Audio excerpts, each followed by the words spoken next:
This is the interesting idea that got Andros and me working together.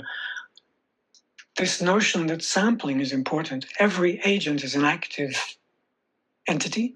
It needs to sample, and therefore it needs a loop, a listening process, asking the question, are we there yet? Are we there yet? Have you given me your answer yet? Have you given me your answer yet?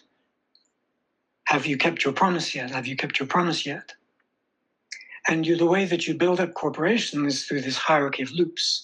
Of course, it is a matter of philosophy of science, if you will, that loops are very important for measurement. Without loops, there can be no measurement.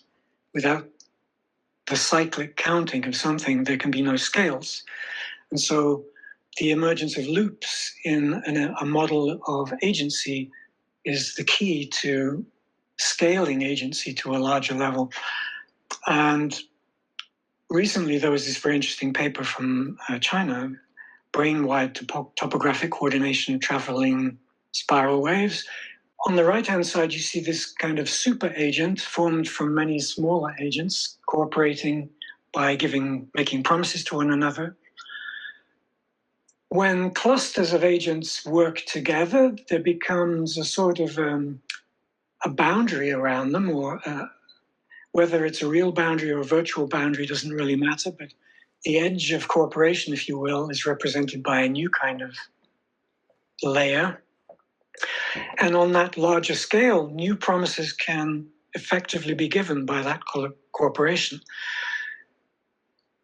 So scaling, of course, is very important, and this is why you can never fully reconstruct a system only from a single scale.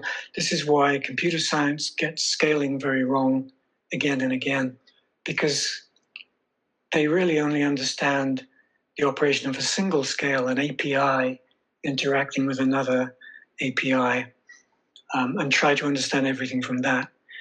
But in order to understand cooperation and scaling of agency, you need a multi-scale system. And every agent at any scale ultimately becomes a kind of a cognitive thing, because it's receiving something and it's giving something in some sort of loop.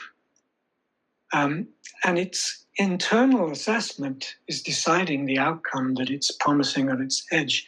So no matter how you view this as something in technology or in biology or sociology, there is this kind of cognitive loop as to how it interacts with its surroundings.